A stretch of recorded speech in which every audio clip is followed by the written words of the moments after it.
You didn't make a mistake, you didn't fall out of alignment, and the universe is not testing you, it's preparing you. I know how it feels when everything seems to fall apart at once, when the plans that once felt certain begin to dissolve, when the people you counted on drift away, when the structures you built start crumbling quietly. You tell yourself it's just a phase, then you wonder if you've misaligned, then you start to panic, but maybe nothing's going wrong, maybe something is being realigned, maybe what looks like delay is actually sacred recalibration, maybe the version of you who could receive what you've asked for is finally beginning to emerge, and everything that isn't compatible with that frequency is being moved out of the way.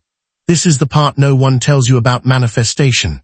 When you begin vibrating at a new level, even slightly, the quantum field begins to reorganize your life to match, and that reorganization can look like chaos. You feel like you're moving backward, you feel like the vision is slipping, but what's really slipping is the identity that no longer resonates with your next timeline. The confusion, the disappointment, the discomfort, they're not punishments. They're signs that the field is adjusting your external reality to match the frequency you've been calling in. That's not misalignment, that's momentum. It hurts though, I won't pretend it doesn't. The pain of surrendering what once felt safe, the ache of trusting something invisible, the grief of becoming someone new without fully knowing who that someone is. It's disorienting because you're not just letting go of outcomes, you're letting go of emotional blueprints. You're letting go of the part of you that learned to survive through control, the part that believed effort equals worth, the part that thought stillness was weakness, and that part doesn't leave quietly. It clings, it negotiates, it resists, not because it's wrong, but because it's scared. It was never designed to thrive. It was designed to protect you. But protection isn't what you need anymore. What you need now is trust. You're not stuck. You're just suspended between identities. You're standing in the doorway between who you've always been and who you're becoming. That space is uncomfortable because it's unfamiliar. Your old coping mechanisms don't work here. Your old mindset can't follow you here. And the universe, the field, it knows that. So it waits. It waits for you to become coherent, not just emotionally, but vibrationally, because the field doesn't respond to your desires. It responds to your frequency. And when that frequency is filled with contradiction, with desperation, disguised as affirmations, with control disguised as strategy, the field can't deliver. That's why nothing seems to work when you're trying too hard, because trying in energy is often resistance in disguise. You're not supposed to force your way forward. You're supposed to feel your way into alignment. That alignment doesn't come from perfect rituals. It comes from becoming still enough to recognize where you're leaking power, where you're doubting yourself, where you're outsourcing your peace to a future moment. That's where preparation begins. Not on your vision board, not in your to-do list, but in the space between your thoughts. The stillness beneath the striving, the deep breath that says, even if I can't see it yet, I know something is shifting. What if this isn't a delay? What if this is the exact moment your frequency is stabilizing into a new reality? What if this is the detox before the embodiment, the pruning before the bloom? What if the universe isn't holding you back, but holding space for the real you to emerge? The one who can hold the life they've been asking for without collapsing under it. That's not a test. That's trust in action. That's the field doing what it does best, reflecting your readiness. So no, you're not being punished. You're being positioned.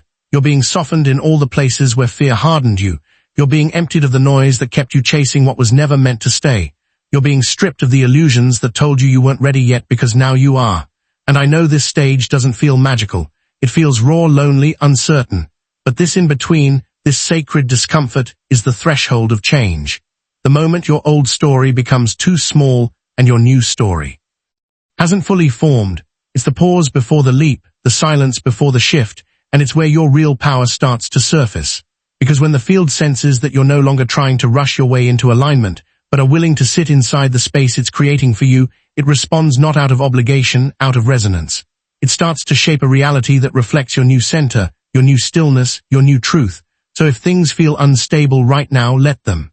If things feel slow, heavy or foggy, trust it. It means you're entering the part of the process that matters most, the becoming. And the field, conscious as it is watching, listening, calibrating to your next frequency. Because something in you has already shifted and now reality is just catching up. Let's move forward together.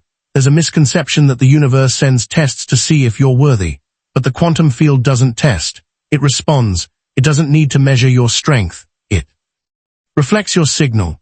And when that signal shifts, even slightly, everything built on your old frequency begins to dissolve. not out of cruelty but out of coherence. The field doesn't ask, "Are you ready?" It listens to your energy and answers, "I hear you, let me reflect that." And that reflection isn't always immediate. Sometimes it looks like things getting worse before they get better. Not because you're failing, but because your old foundation is being replaced. Your external reality always lags behind your internal vibration. So when you change your emotional baseline, when you stop broadcasting from fear, from scarcity, from not enough, the field pauses. It doesn't punish you, it recalibrates. And that recalibration is what most people mislabel as being tested. Let's be clear, you're not being evaluated, you're being upgraded. And every upgrade requires a clearing.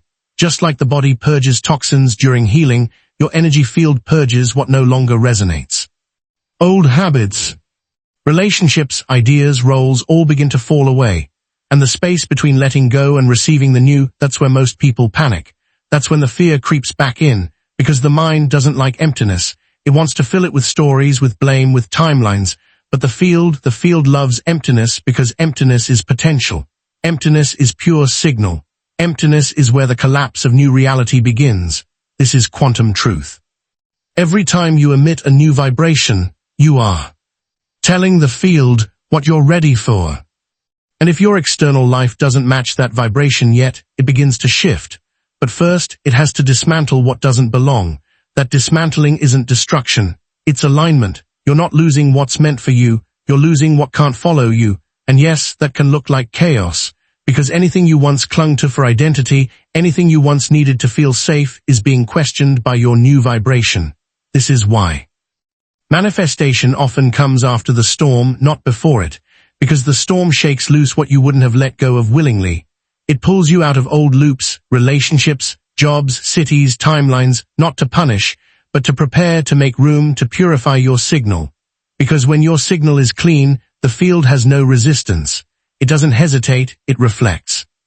But until that coherence settles in you, until your being becomes more still than your mind, the field waits, not out of delay, out of devotion. It waits for you to stop forcing. It waits for you to stop pretending. It waits for your frequency to stop flickering between doubt and trust. Because the field doesn't collapse based on words. It collapses based on vibration, and vibration doesn't lie. So when things fall apart, don't ask, "Why is this happening to me?" Ask, "What is this making space for?" Don't assume rejection, assume redirection. Don't resist the silence. Learn to listen through it, because the silence between realities is where timelines are rearranged. And if you can hold your center through that silence, if you can stay coherent while everything uncoils around you, the field has no choice but to meet you in the new frequency. Joe Dispenza teaches that the quantum field is a mirror for your internal state, but it's not a passive mirror. It's intelligent, it's alive, it senses your fear, it senses your trust, it senses when you're pretending, and it senses when you've truly surrendered.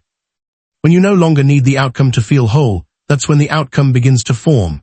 When you stop grasping and start anchoring, reality bends, but anchoring takes presence, it takes stillness, it takes courage to sit in the in-between and say, "Even here I trust."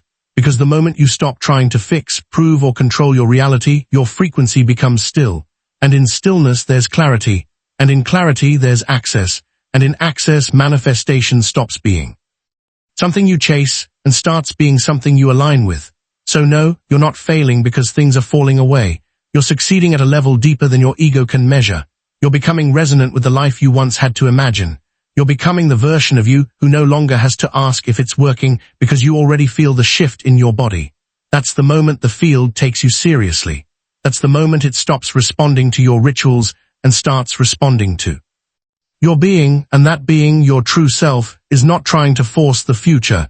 It's inviting it. Let th.